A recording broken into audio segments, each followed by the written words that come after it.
A stellar scholar and an economist par excellence, former Prime Minister Manmohan Singh's demise has left the nation with moist eyes. Tributes are pouring in for the gentle giant of Indian politics, who opened India to the world with a raft of economic reforms that laid the foundation of India's economic revival. The last rites of the former Prime Minister will be conducted tomorrow after his body is moved to the Congress headquarters for the public to offer their condolences. Here's how Prime Minister Modi paid his tribute to his predecessor. Doctor Manmohan Singh ji के निधन ने हम सभी के हृदय को गहरी पीड़ा पहुंचाई है।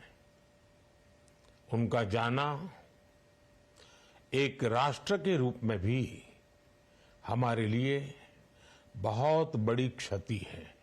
एक नेक इंसान के रूप में, एक विद्वान अर्थशास्त्री के रूप में और रिफॉर्म्स के प्रति समर्पित लीडर के रूप में उन्हें हमेशा याद किया जाएगा।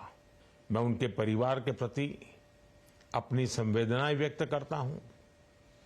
मैं डॉक्टर मनमोहन सिंह जी को सभी देशवासियों की तरफ से श्रद्धांजलि अर्पित करता हूं। Let's now take a look at this report that sheds more light on how Dr. Manmohan Singh changed the course of India's growth story.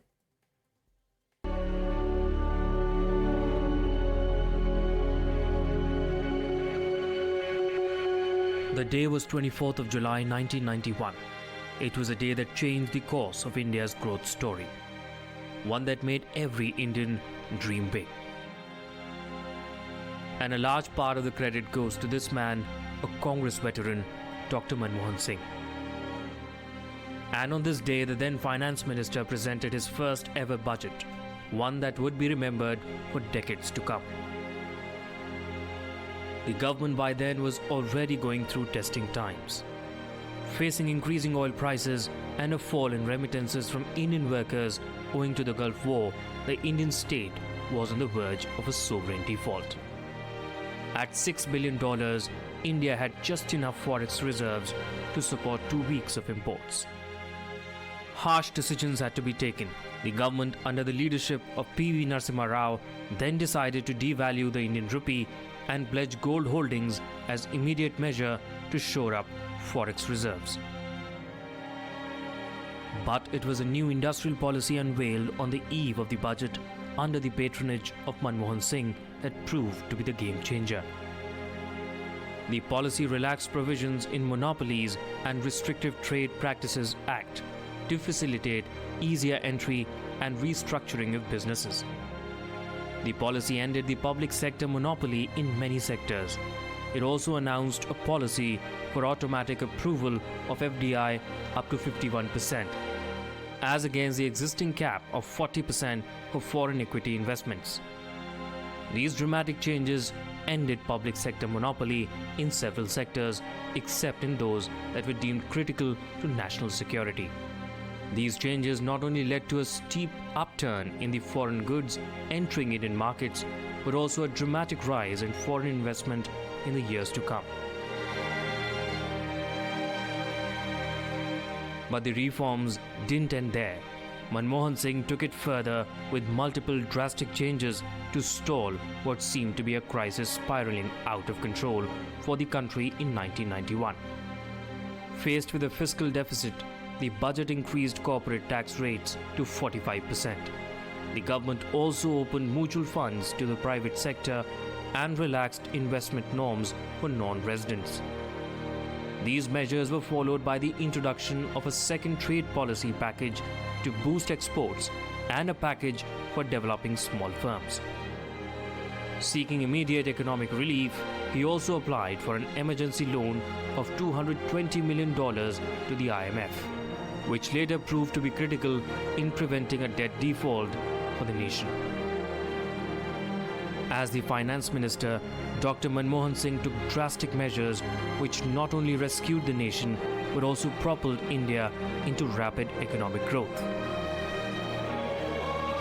As the nation mourns the loss of one of India's greatest minds, the country will forever remain indebted to the astute economist who changed the course of India's growth story.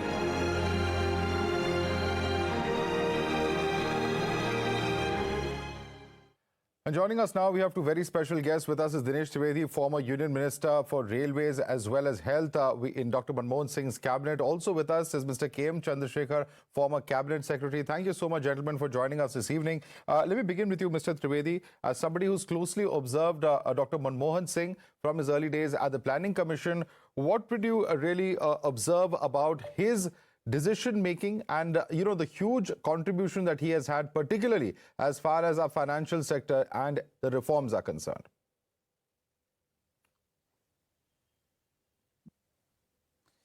See, Dr. Manmohan Singh was a scholar, and his mind was absolutely focused. And he was beyond any borders in terms of parties, religion, caste, creed, region. He was very inclusive. And whatever he thought was whatever was good for the country. Like most of the Prime Ministers, I would say, would think that way. Like the present Prime Minister also is concerned about the poverty. But the styles differ. And there are two aspects of our public life. One is managing the political part of it, and the other is governance. So during Manmohan Singh's time, it was very well divided. Like Pranab Mukherjee was one who would manage a lot of political stuff, and Manmohan Singh would be in the governance, in terms of policy, in terms of planning, in terms of ideas. And I saw Manmohan Singh, like everybody would say, a most humble person. And in cabinet meetings, I must tell you, he never let us feel that he is the Prime Minister and we are cabinet ministers. He always made us feel that we are all colleagues. And he was always eager to listen to us as to what is required for your particular ministry. And there were many times heated discussions, and it was free flow of ideas. Right. And that's what Manmohan Singh was all about. And he would very patiently, quietly listen and retain things. And after the cabinet meeting, many times he would call and say, Dinesh, okay, you had this idea. Now elaborate and tell me how it's going to help, what it's going to cost, where the money is going to come. So entire plan you have to lay before him and then say that, okay, go ahead. Or if he has some advice, he would definitely give. Right. But most of the time, he did not believe in giving advice. He'll just say, this is the way I would have looked at it. Okay. You take your decision.